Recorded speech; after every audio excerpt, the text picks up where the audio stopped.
Oi, gente, estamos aqui mais uma vez, dessa vez no Papo Geração 68. Estão acompanhando aí com uma pessoa muito importante, a Luísa Palmar. Eu e Cecília Cavalcante temos o prazer de entrevistar uma figura que esteve na luta armada contra a ditadura militar. Se hoje nós temos liberdade democrática, nós temos que referendar a Luísio Palmar e tantas outras pessoas que estiveram lutando para que a gente pudesse ter liberdade. A Luísio é escritor, um dos livros famosos deles, que eu tenho certeza que está em toda a biblioteca de escola pública do Paraná, Aonde Esconderam os Nossos Mortos, está aqui com a gente hoje para conversar. E para essa entrevista eu chamo aqui a Cecília Cavalcante, que vai começar o debate entre nós aí. Tenho certeza que o Papo Geração 68 vai ser muito produtivo mais uma vez. Cecília, começa aí, tá com você a bola. Olá, olá a todos e todas. É um prazer estar aqui com você, Rodrigo, mais uma vez no Papo 68 e principalmente com a Luísa Palmar. Lembro a todos que tem vários textos e artigos de memória do Aloysio lá no nosso site, do site do G68, que são histórias absolutamente fabulosas, né? O jovem Aloysio, no meio da luta, e com todos os seus romances, com todas as suas músicas, com todas as suas histórias para a gente. É muito legal. Mas eu vou começar fazendo uma pergunta assim meio estranha. O que um Papagoiaba, Fluminense, foi parar aí em Foz do Iguaçu? Ou seja, andou um bocado, hein? Sim, porque, Cecília, para quem não sabe, Papagoiaba é uma coisa meio assim, nós fluminenses do estado do Rio, né? Porque tem o antigo estado do Rio, né? Antes de ser criado o estado da Guanabara, havia o estado do Rio, capital Niterói. E quando a gente fala Papagoiaba, é o interior, a pessoa do interior do estado do Rio, né? E eu sou da região norte, a região Canavieira, ali próximo a Campos dos Goitacazes, né, que seria São Fidélis. E essa pergunta que você me faz é como se fosse uma provocação. Pois bem, eu vim para cá, para o Paraná, para fazer guerrilha, porque nós éramos no estado, em Niterói, ali na Universidade Federal Fluminense, e nós começamos a fazer uma dissidência com o Comitê Central do Partido Comunista Brasileiro. Abrimos uma dissidência. Essa dissidência nós começamos a abrir no ano de 1966, 2 anos após o golpe. E em 1967, nós criamos o MR8. Não o atual, o outro, o mais antigo. O mais antigo. O primeiro. E eu vim aqui para o Paraná, naquela época, para fazer contato no meio do campo, organizar o campo, essa coisa toda. E nessas minhas atividades na região oeste do Paraná, eu acabei sendo preso na cidade de Cascavel.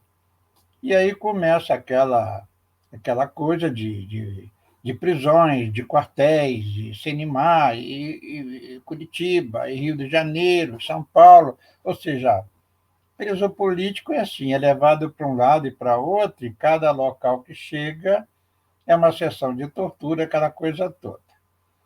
Em 1971, eu estava preso na Ilha Grande. Para quem não conhece, a Ilha Grande fica na região de Angra dos Reis. Hoje a Ilha Grande é um ponto turístico, né? Mas naquela época havia um presídio.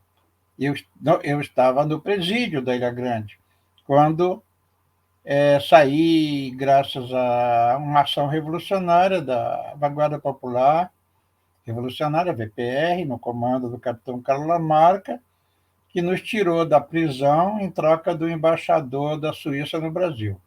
Nós saímos 70 presos políticos de várias partes do Brasil, né? Saímos do Nordeste, saímos do Sul, do Rio, de São Paulo, de Minas, um montão, e saímos 70 presos. Fomos para o Chile. Eu fiquei no Chile um tempinho, depois voltei à luta, logo em seguida, e fiquei muitos anos na luta clandestina contra a ditadura militar. Até que veio a anistia, quando veio a anistia, eu fui para o Rio. Eu fui para o Rio porque o Rio é meu chão lá, que eu era um estranho no ninho aqui nessa região, né? E fui para o Rio de Janeiro. Naquele momento de alegria, de festa, todo mundo voltando do exílio, as rádios tocando a música, o bêbado e o equilibrista, aquelas coisas todas, mas o Brasil vivia em festa, no momento de transição de uma ditadura militar violenta, sangrenta, a gente lambendo as feridas e lutando pela retomada da democracia no Brasil. Então, eu telefonei aqui para Foz do Iguaçu, porque minha mulher é daqui. Eu casei com uma iguaçuense em 1969, na luta clandestina aqui. Casei em São Miguel do Iguaçu, que era um lugarzinho pequeno, onde eu podia fazer o casamento. Aí eu telefonei para minha mulher para ela ir para o Rio de Janeiro, porque, afinal de contas, no Rio que as coisas iam acontecer, que é no Rio que a gente ia organizar a luta democrática e tal, porque aqui no interior não ia acontecer nada. Aí minha mulher me deu uma prensa, né? Você escolhe sua revolução ou sua família. Eu acabei voltando, vim para cá, chorando para caramba, mas abandonei o Rio, vim para o Paraná e estou aqui até hoje, em Foz do Iguaçu. Fiz parte da Comissão de Justiça e Paz da Diocese, criei o jornal Nosso Tempo, 15 anos de jornal combatendo a Lei de Segurança Nacional, lutando por eleição para prefeito nas áreas de segurança, que os municípios de fronteira não tinham eleição. Enquanto nos outros municípios do Brasil tinha eleição, na região de fronteira, não. A luta por eleição para governador, né, também nos estados, porque os governadores não eram eleitos, eram nomeados, a gente lutou, conseguimos em 82 eleger os governadores, até que a luta continuou por eleição para presidente. E aí, então, eu acho que aí eu respondo, Cecília, a sua pergunta, o que eu vim fazer no Paraná. Estou aqui até hoje, fazendo um montão de coisa, né? Depois eu conto.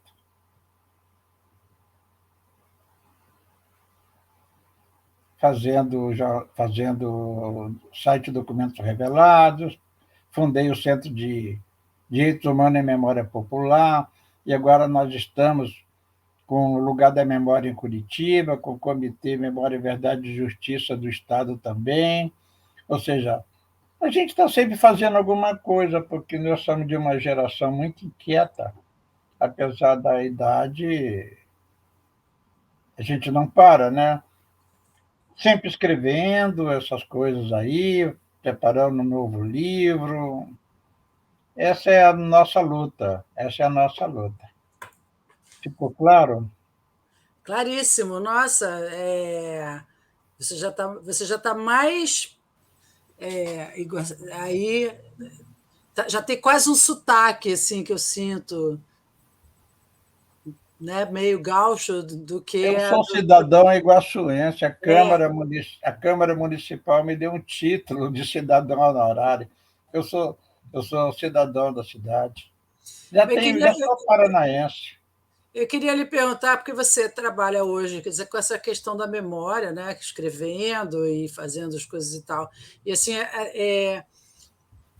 a gente no Geração 68 tem trabalhado também com essa história dessa memória, que é uma memória recente, né? Vamos combinar, porque assim, né, é uma memória muito recente, mas é muito ignorada Sim. pela população em geral. Né? Então, eu queria que você falasse para a gente desse trabalho da memória, principalmente agora no momento em que a Comissão da Verdade, inclusive, voltou a trabalhar. Olha, mosquito, tomara que não seja dengue.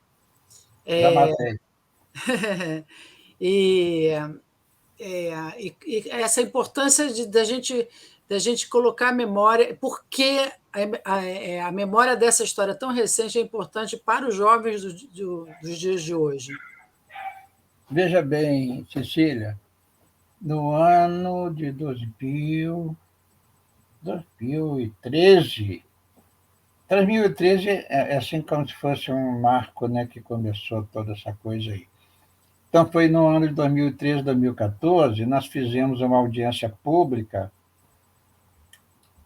da Comissão da Verdade do Paraná, lá em Cascavel. Foi no auditório da Universidade Estadual do Paraná. Eu coordenei essa audiência e a audiência tinha uma pauta única: ouvir as vítimas de graves violações no campo, na região oeste de Santa Catarina e sudoeste do Paraná e oeste do Paraná. Eu saí pela região que eu já conhecia, né? Eu já conhecia aquele pessoal do grupo dos 11, as vítimas das empresas colonizadoras, tudo isso eu já conhecia. E eu fui atrás. Eu levei para a audiência muitos, mas muitos lideranças camponesas da região. O auditório estava lotado. O auditório imenso, lotado. Muita gente sentada no chão, pelos corredores, outros pendurados nas janelas, muita gente. E, na hora de dar os depoimentos, alguns daqueles velhinhos, eu chamo de velhinhos porque eles eram mais velhos que eu, né? Isso foi em 2013, 2014, por aí. Muitos desses velhinhos choraram. Outro ajoelhou e disse que não aconteceu nada, que ele não era comunista. Outro foi lá e contou tudo o que aconteceu com eles, as torturas, que foram levados para um rio, jogados de ponta cabeça, essas coisas todas. Outro disse que perdeu o sítio, perdeu a família, perdeu a mulher, perdeu tudo porque foi preso. Ou seja, então, aí um procurador, um promotor público, que estava na mesa, falou assim: Luiz, essa audiência tá muito boa, não. Você tem que. Fala você agora para pôr mais tempero, dar mais emoção na audiência. Eu falei: não, doutor, essa audiência está muito boa, porque essa audiência foi o rompimento do silêncio. Pela primeira vez, essas pessoas estão falando. Essas pessoas tinham vergonha de terem sido presas porque são do campo. Diferente do cara de classe média, o estudante, ou professor, ou intelectual, que faz questão de dizer que foi preso, essa coisa toda. Mas o camponês, o agricultor, ele não fala, ele tem até vergonha, porque no campo quem é preso é ladrão, assassino. Então as pessoas, pela primeira vez, subiram num palco, foram para um auditório lotado de estudantes, professores, autoridades, pela primeira vez contar o que aconteceu logo após 64. O rompimento do silêncio está acontecendo. É o gerúndio, né? Continua acontecendo, não parou. A gente guardou silêncio muito tempo. Veja bem, na minha casa, durante anos não se falava sobre o que aconteceu no passado com a gente. A minha mulher até hoje tem seus traumas, não gosta de ouvir nem música de protesto. Quando a gente coloca música de Mercedes Sosa, ou mesmo o Geraldo Vandré com o seu Caminhando, ela não gosta de ouvir, não, ela se fecha, porque a gente tem muito traumas. existem muitos traumas e muitas feridas na sociedade brasileira que ainda não foram devidamente cicatrizadas. A gente está lambendo até hoje essas feridas, seja no campo, seja na cidade. Muitas famílias, não. Eu tenho um site chamado Documentos Revelados.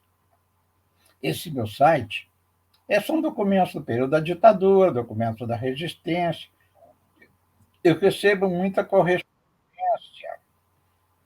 correspondência. Quando aconteceu do inominável ter sido eleito, aquela coisa ruim, eu recebi correspondência de famílias de ex-presos políticos pedindo para eu tirar das páginas, porque eles tinham medo de represália. As pessoas têm medo até hoje. Quando eu entrevistei o Henrique Ruge, irmão da Soledad, da Barreira, o Henrique Ruge me contou um montão de coisas, fez revelações que eu coloquei no site, todos os áudios dele, foram 3 horas de gravação. Ele me pediu, depois ele veio aqui, ele mora em Assunção. Ele veio aqui e me pediu, pelo amor de Deus, para tirar os áudios, porque tinha medo. Eu tenho medo de quê? Porque os caras estão voltando. Ou seja, existe muito medo do terror, daquilo que aconteceu no passado ainda entre muitas famílias. Outras guardam silêncio.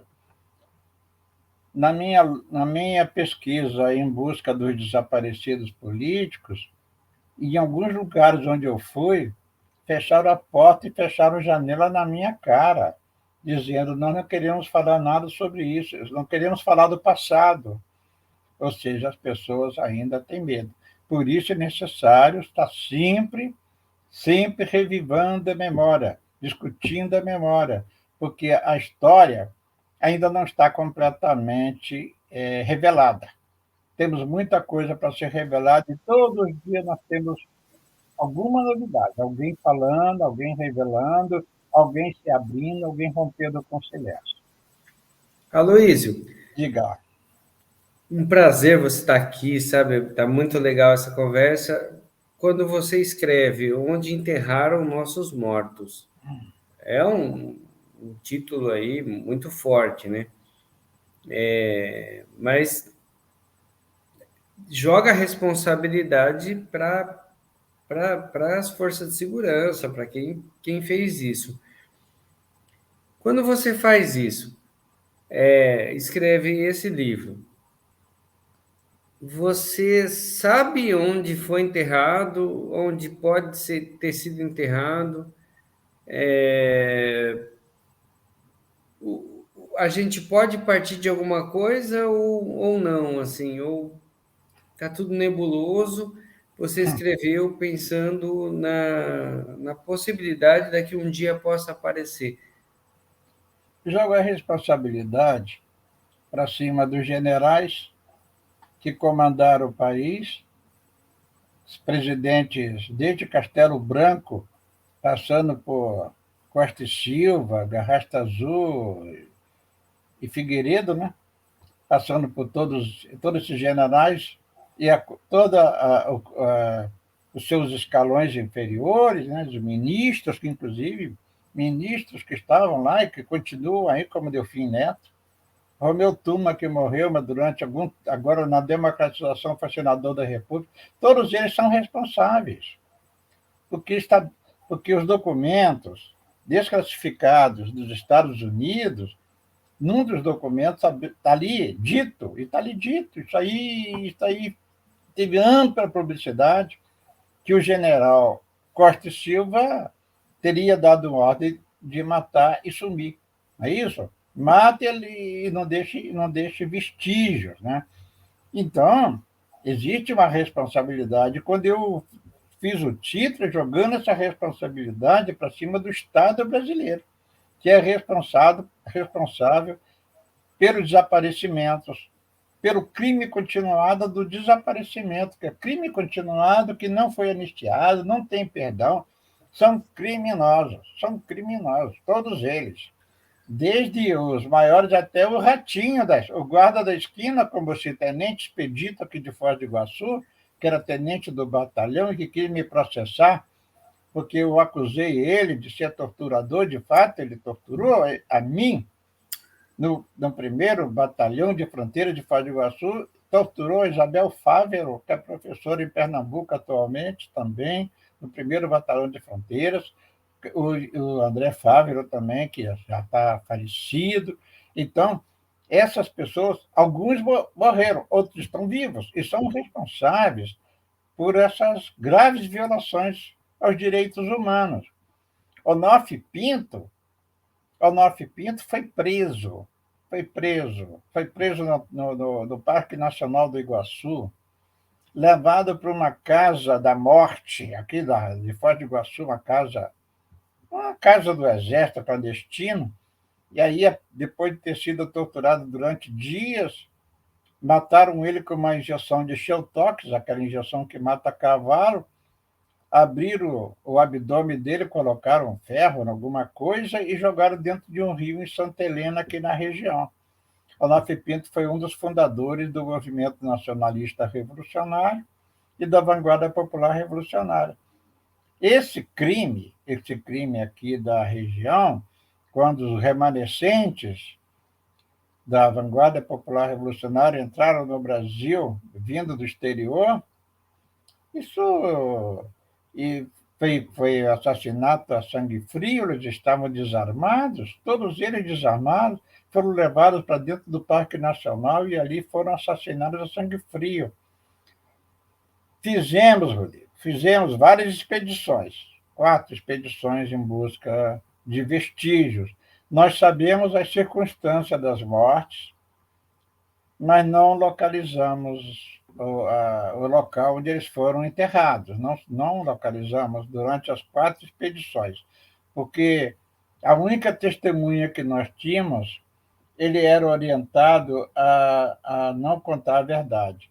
O coronel Paulo Magalhães, quando deu uma oitiva, fez uma oitiva, foi interrogado pela Comissão da Verdade do Rio de Janeiro, ele contou, depois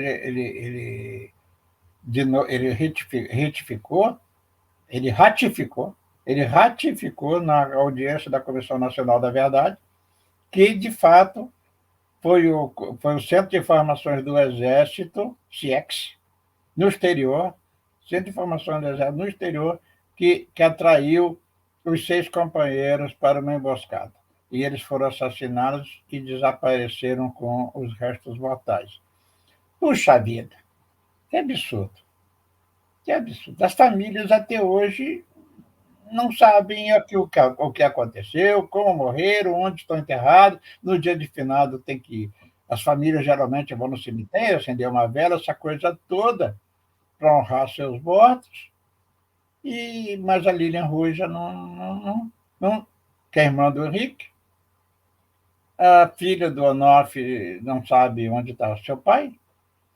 E os demais, os irmãos Carvalho, Daniel e Joel têm ainda seus parentes em Osasco e ali na região do ABC paulista, e não sabem onde estão seus familiares.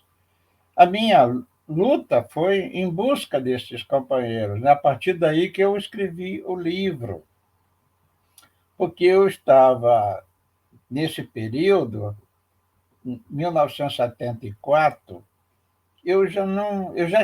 a minha organização, a Vanguarda Popular Revolucionária, porque nós fomos presos como MR8 no Rio, né? Mas como aquele MR8 acabou, a gente decidiu dissolver. Quando fui para o Chile, lá no Chile, eu entrei na VPR. A Maria do Carmo Brito, minha amiga, e era comandante da VPR, me convidou e eu entrei na VPR. Então, quando eu estava na clandestinidade, em 1974, nós já havíamos decidido desmobilizar a organização, desarmar.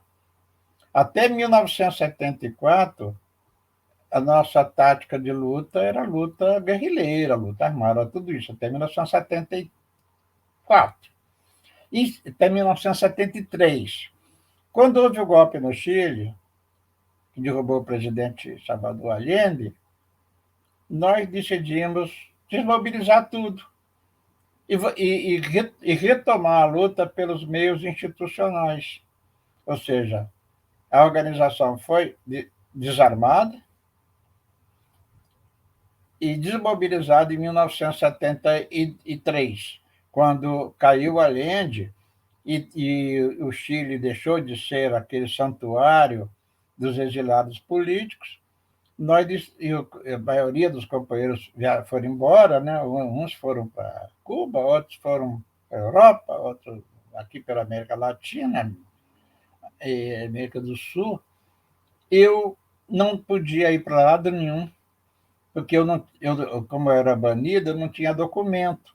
O único documento que eu tinha é o documento que eu mesmo fabriquei para mim. E eu já estava com família.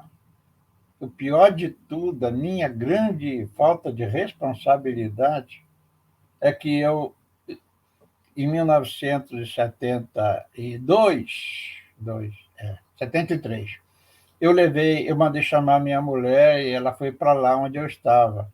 E aí nasceram mais 2 filhos da clandestinidade. Eu já estava com família. Era eu, Eunice, a Florita, que nasceu quando eu estava preso no presídio do UAU, e mais 2 outros filhos, Alexandre e André, que nasceram na clandestinidade.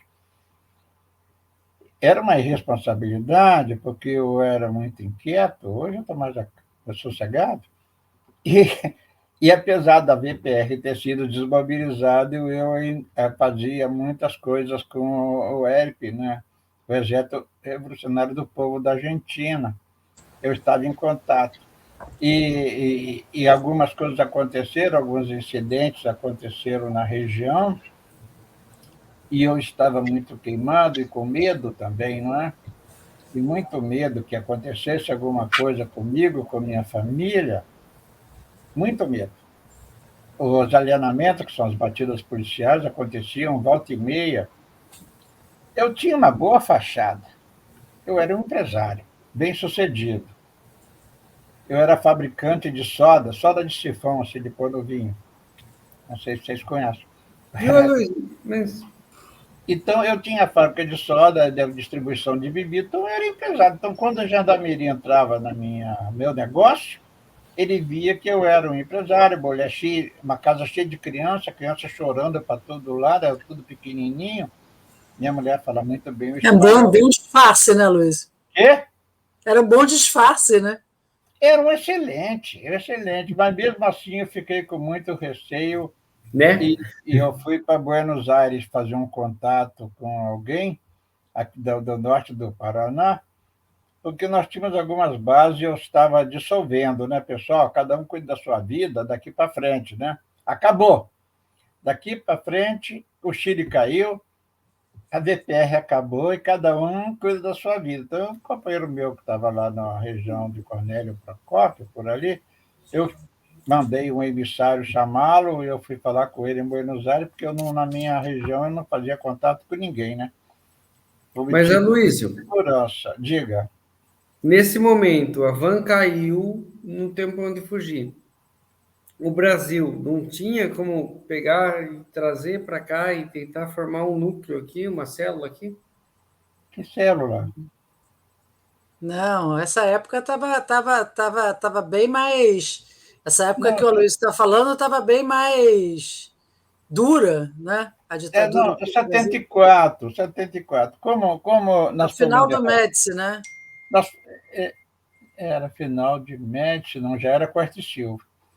Como a VPR foi... as organizações armadas foram derrotadas militarmente. E em 1972, nós tivemos algumas vitórias nas eleições municipais. Eu acompanhei de perto, porque eu estava aqui na fronteira, na região do Rio Grande do Sul, eu acompanhei de perto essas vitórias. Essas vitórias pontuais em alguns municípios do Brasil, o MDB ganhou bem. Isso nos deu esperança de uma retomada da luta democrática no Brasil. Em São Paulo, o movimento contra a carestia, das donas de casa. Então, estavam surgindo coisas no Brasil interessantes que mostrava que a ditadura estava se esvanecendo, que havia alguma resistência pelos caminhos institucionais e pacíficos.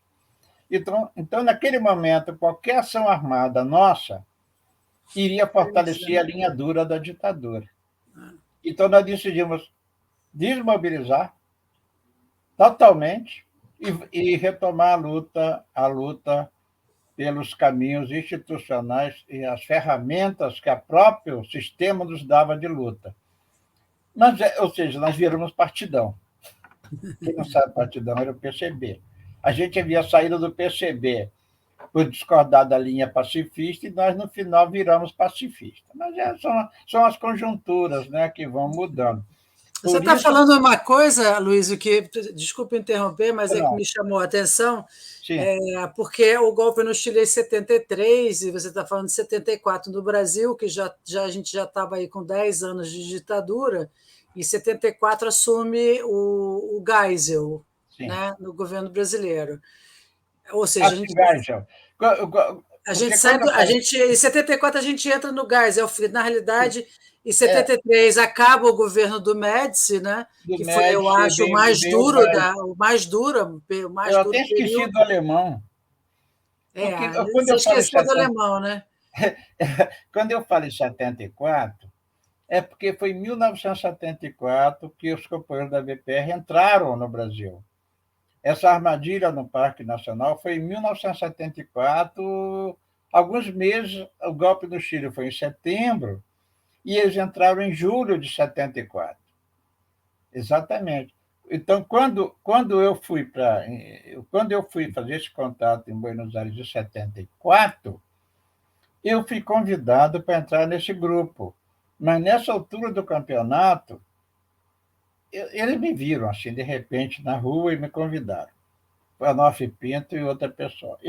Foi nesse momento que eu decidi: estou fora.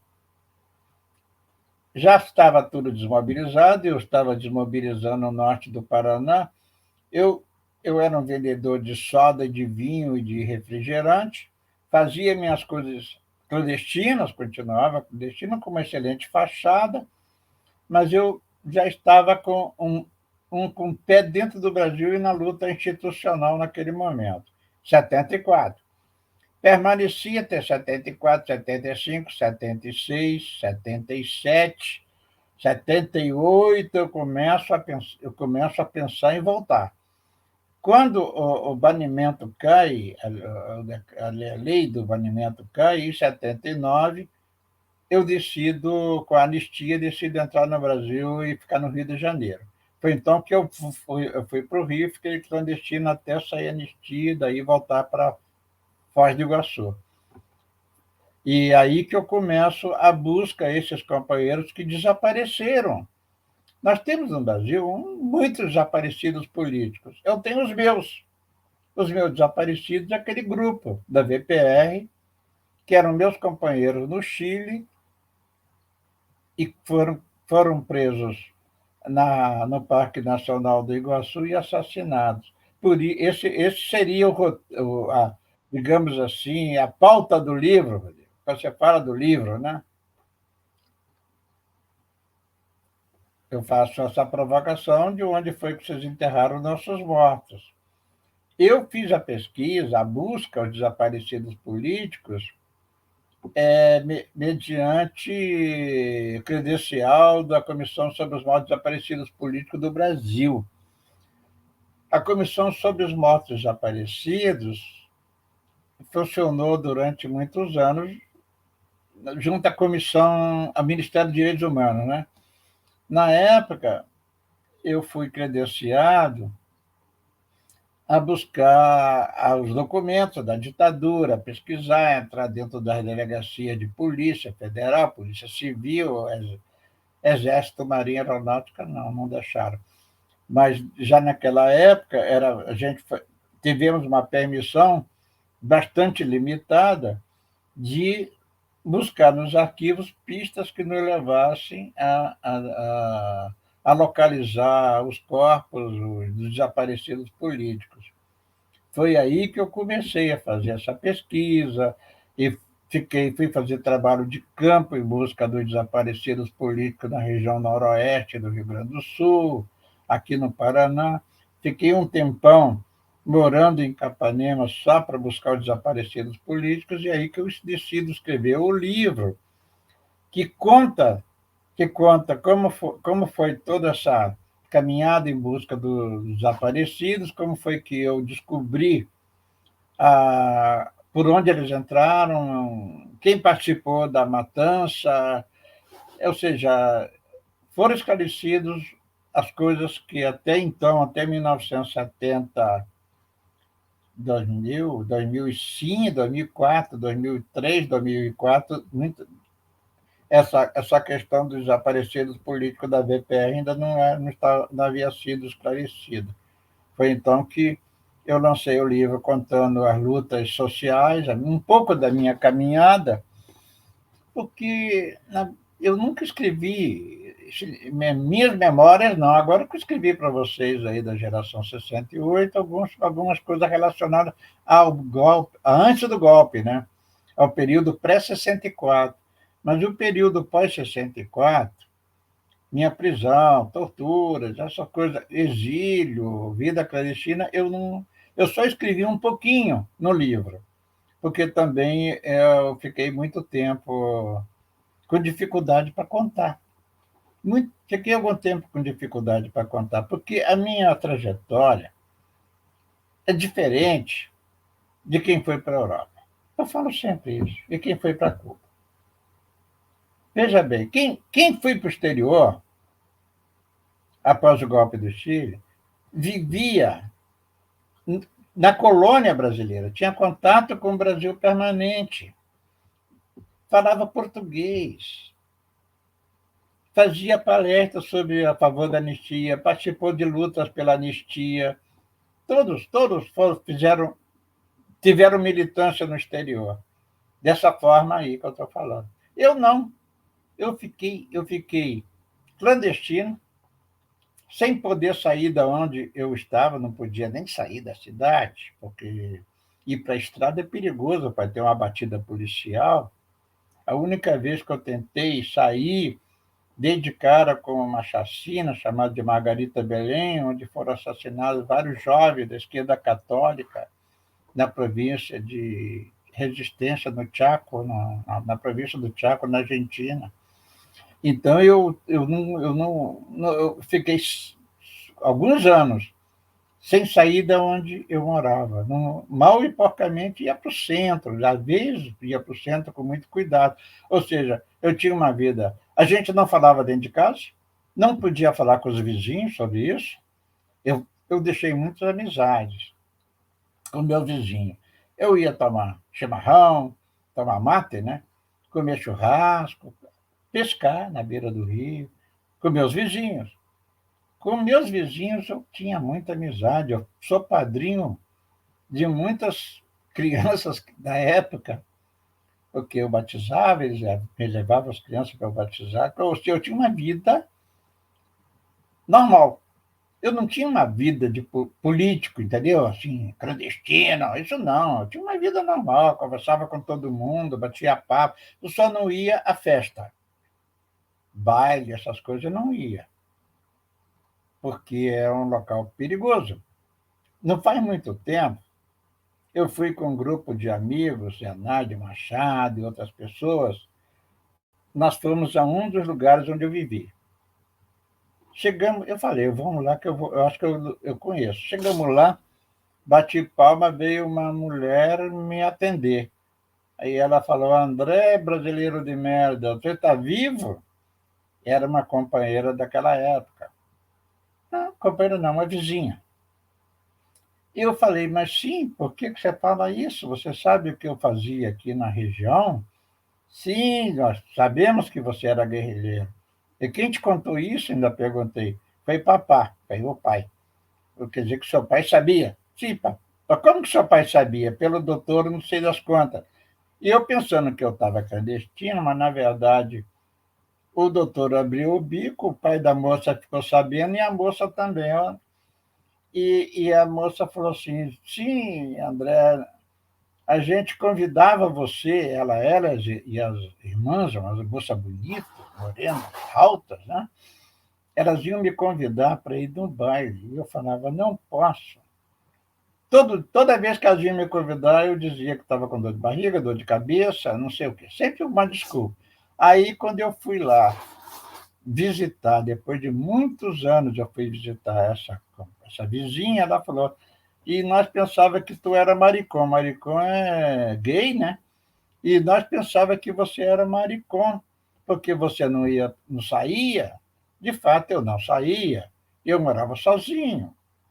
Eu não saía porque uma das regras, digamos assim, da clandestinidade era não frequentar boteco, baile, festas, essas coisas, né?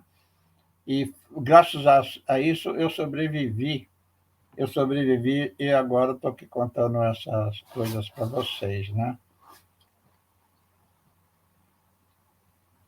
Graças a ter esses cuidados durante toda a minha trajetória. Então, Rodrigo, o meu exílio foi um exílio me deixou marcas muito profundas, né? Me deixou muito mal esse exílio aí. Diga lá. estou esperando o Rodrigo botar a gente. Quem? Ah, botar você na tela? É, Ah, tem mais essa, né? Quem faz isso é o Rodrigo? é o Rodrigo, eu não sei se ele está ou Eu não não. sei se Ah, ficou. tá, olha ele aí. Eu não sei se eu viajei muito na minha narrativa ou se ficou claro. Eu adorei a história de achar que você passou a vida inteira achando que você estava clandestino e todo mundo sabia, e seus vizinhos sabiam que você era um guerrilheiro. Eu acho ótimo a forma Eu não calma sabia como que eles você fala sabiam. isso. Eu não sabia que eles sabiam. Pois é, isso é absolutamente fantástico. E eles ficaram na boa também, né? Porque todo mundo quieto para também deixar você à Não, vontade, né? inclusive me Gente boa, protegeram. gente boa Inclusive esses me teus vizinhos, hein? protegeram. É. Porque essa proteção que a gente tem dos vizinhos, dos amigos, né? Muito importante nessa luta nossa. Né? É É. uma coisa humanitária, né? Eu sempre fui protegido pelos vizinhos, porque sempre me dei bem com a vizinhança, sempre procurei fazer amizade com os vizinhos, né?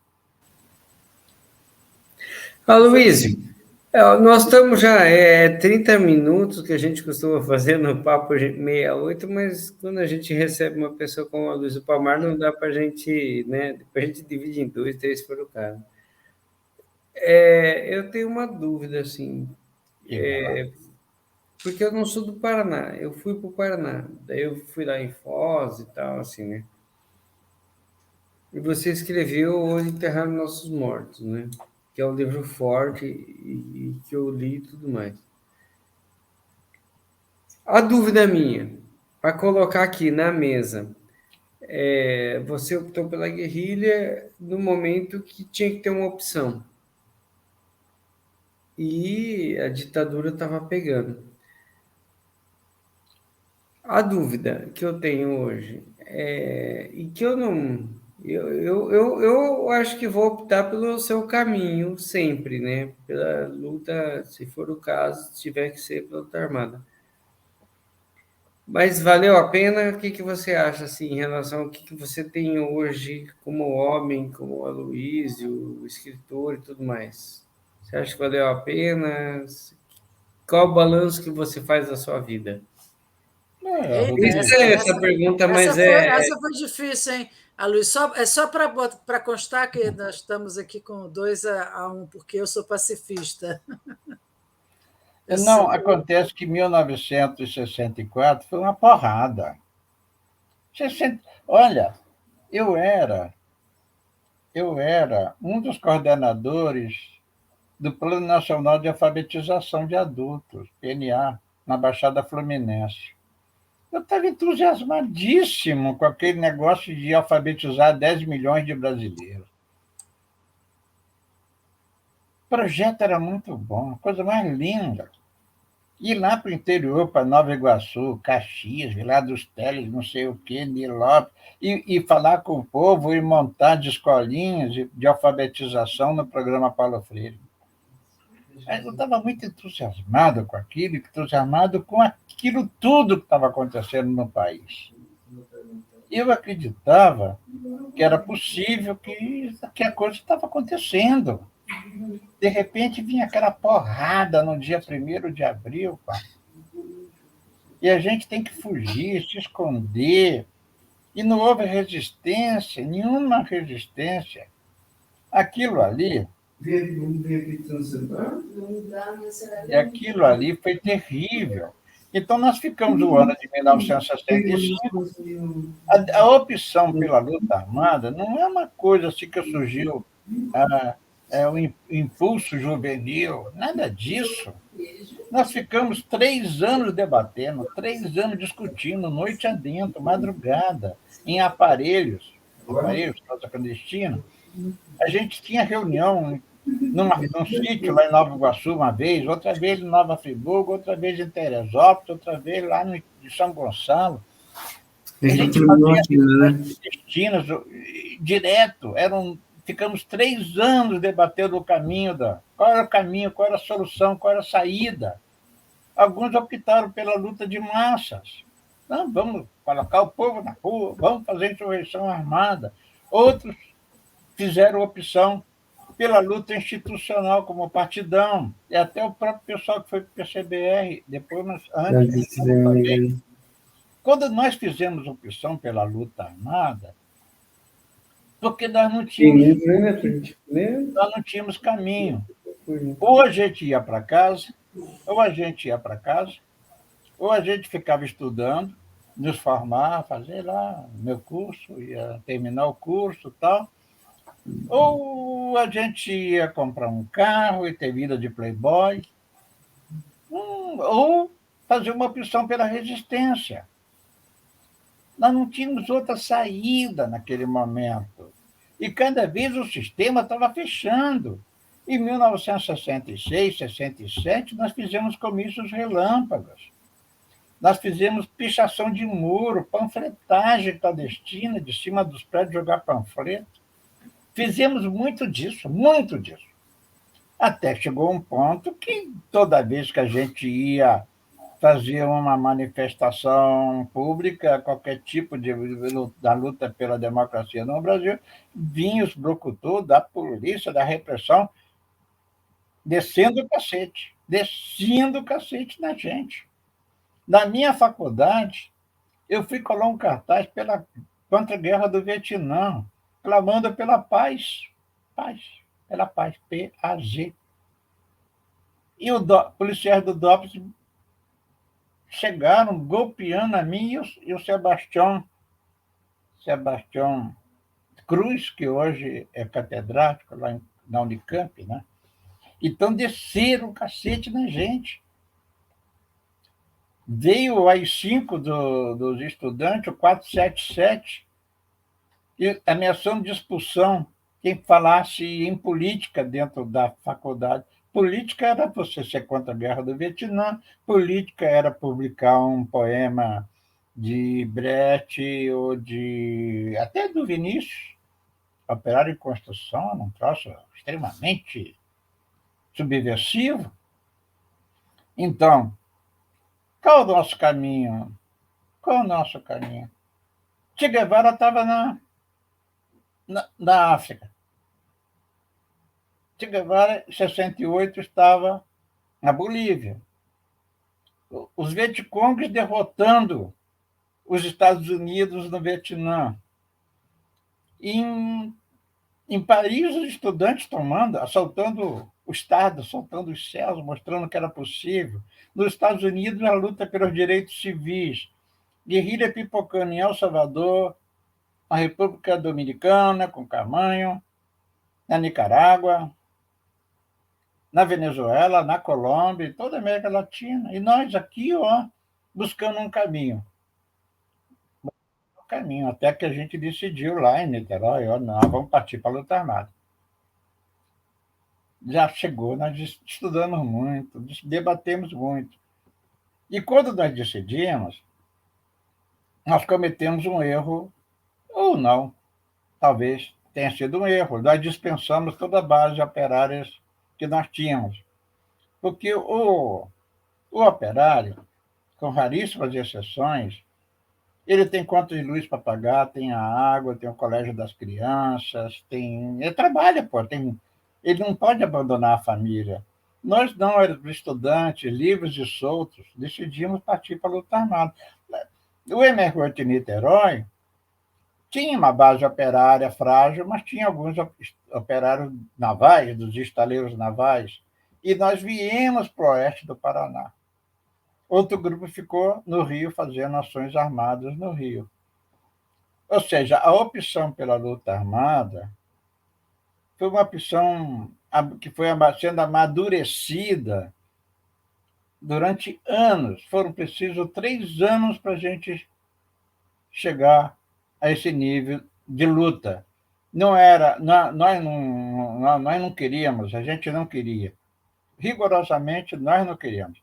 Nós fomos empurrados pelo sistema a resistir dessa forma. Não havia outro caminho para nós, não havia naquele momento.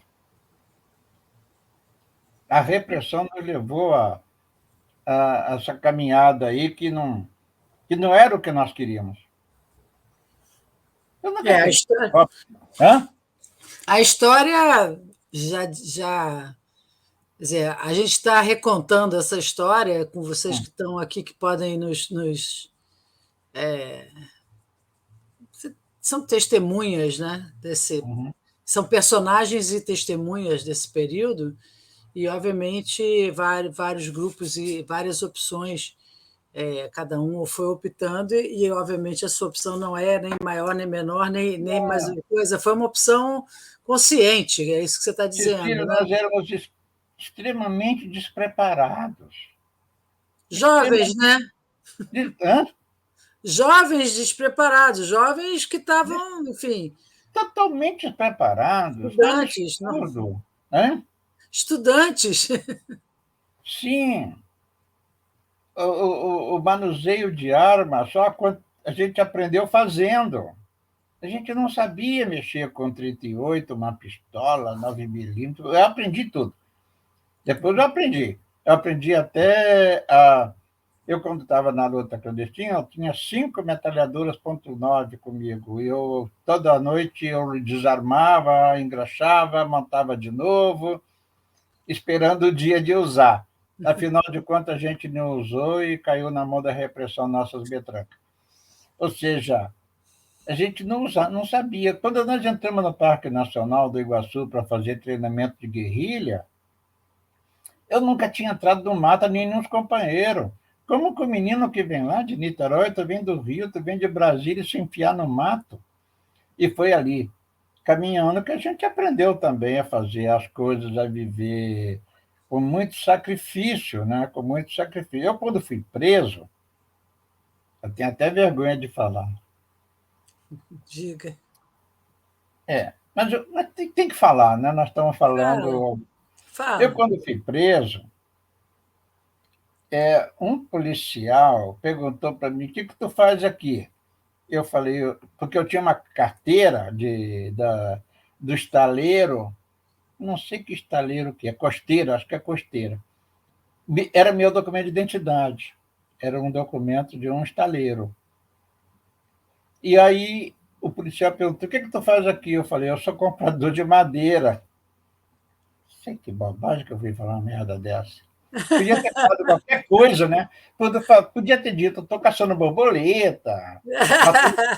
Mas eu fui falar: eu sou comprador de madeira, pistaleiro. Opa! Aí o cara perguntou: escuta, quanto custa o metro cúbico? Não sei das contas. Eu não sei nada, eu não sei o que é metro cúbico, não conheço madeira nenhuma. Ele falou o nome da madeira, eu não conheço. Aí eles se deram conta, né? Esse cara aqui está tudo, carteira falsa, ele é falso. Aí me levaram para o pau. Ou seja, eu estava com um documento falso de um estaleiro falando que sou comprador de madeira, que eu não conheço madeira. Para mim, naquela época, um cedro e uma peroba, tudo é a mesma coisa. Mentir não é só praia, né, Luiz? Não foi ainda bem. Mas nós nos rendeu boas histórias. Cair pela mentira. Caiu pela mentira. É Bom, tem verdade. muita gente agora caindo pela mentira também. O mais Também. importante é que a gente está aqui contando a verdade, né? E Não é contando a história da porque maneira mais normal possível, né? De vida de pessoas que passaram e fizeram opções pela democracia, pela liberdade. E nisso a gente agradece. E eu só tenho a agradecer a sua presença aqui no Papo 68. Rodrigo, vamos. Abre seu microfone, Rodrigo. Já são tantas lives que a gente esquece, né? Luiz, foi muito bom, assim, eu acho que isso que você colocou para nós aqui foi fantástico. E a gente vai continuar lutando. Acho que o propósito Geração 108, sempre da luta, é continuar lutando. Nós estamos juntos, com certeza. eu sempre digo, Rodrigo, que nossa geração, ela tinha estrela nos olhos, né, digamos, porque sonhadora, né, e partiu para a luta e deixamos não só no Brasil, na Argentina, no Chile, no Uruguai, Na América na Latina. África, na Ásia, na Europa. Foi uma geração de luta que deixou alguma coisa, algum exemplo ficou. Um exemplo de vitória, de sonhos e derrotas. Agora é preciso contar. E é isso que nós estamos fazendo, contar, né? É isso que a gente está fazendo. Muito obrigada, Luiz, obrigada, Rodrigo, obrigada a todos vocês.